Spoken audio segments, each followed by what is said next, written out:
So Beth, Welin, and Tom. Kehoe. Tom Kehoe. Yes, I know Kehoe. So I'll just hold this. So Beth, you're at the Manchester Historical Museum, and you're doing so much over there. Tell us what's going on. Well, right now we have our summer exhibit, which is honoring our brave. They fought on land, sea, and in the air. We are honoring the Manchester veterans from World War I to Korea and Vietnam, and we have some wonderful stories. We were lucky enough to find over 200 images of veterans from those wars. Wow, that's amazing. The town is trying to put up a new honor roll, and we thought, well, let's help out with that and put a face to as many names as we can. And it's been really quite fascinating to talk with families, and people are pulling things out of trunks and attics, and so that's It's just so one of the things we wonderful do. when you get the local folks. It is. It's very getting much a involved. towny project. We're very Yeah. happy to be involved with people doing that. Yeah, that's great. What other big projects we have coming up? Well, as a museum, our normal program year is September through June. Okay. Each month we usually have a historical lecture in the evening. We also have on Saturdays a combined children's program with the public library and the early childhood partners. And then each month we try to have something special. In September we are having a square dance fundraiser to raise some funds to upgrade our archives and to restore one of the rooms in the house. So that's the most pressing things that are happening. We're also, and this is going to be your segue, Tom. I'm getting ready to ask you a question, Tom. We serve on the committee for the 375th anniversary of Don't make question, Manchester Beth. coming up.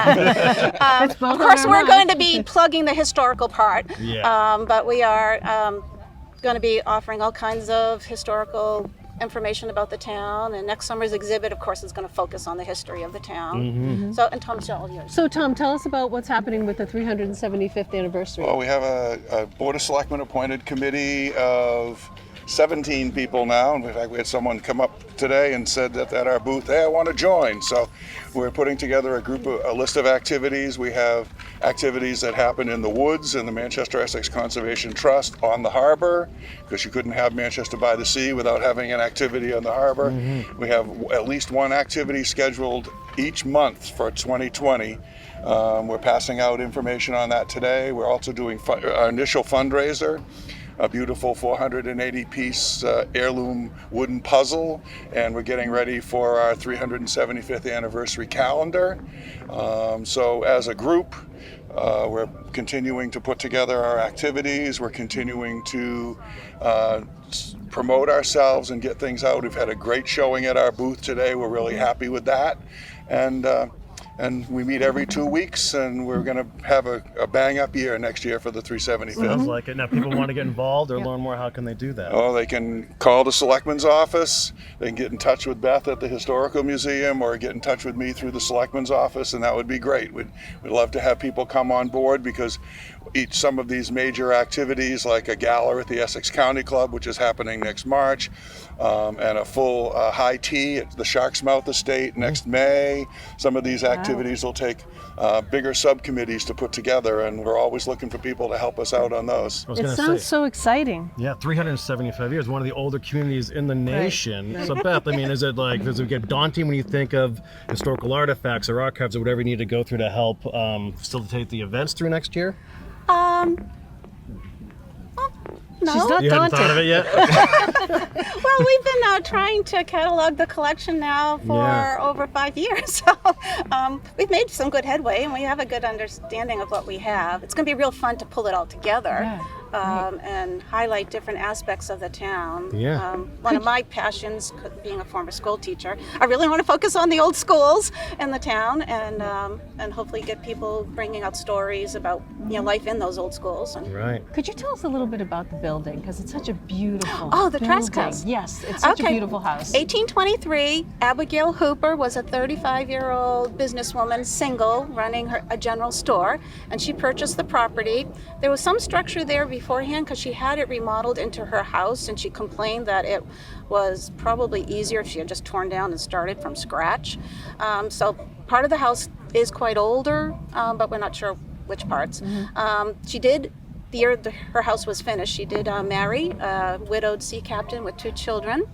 And within 20 years, as their wealth grew, she doubled the size of the house so it looks the size it is now, and turned it into a federal mansion. She was a pretty neat character. And yeah, so it is a federal house from the 1800s, and it's filled with artwork and artifacts from the town's history. And a complete tour through the house is about 45 minutes. It tells you the history of the town and the people who lived in there and the various businesses. A lot of people don't know that the main source of industry here was furniture making, and we've got some beautiful examples in the house. Wow, that's So wonderful. come see that. I just want to add one other thing about the 375th is that the 375th committee paired with the Manchester Essex Regional School District, and we had a wonderful teacher, Caroline Epp, who taught her 9th grade art class and worked with Beth and Erica Brown, the editor of the Cricket, and they developed a logo.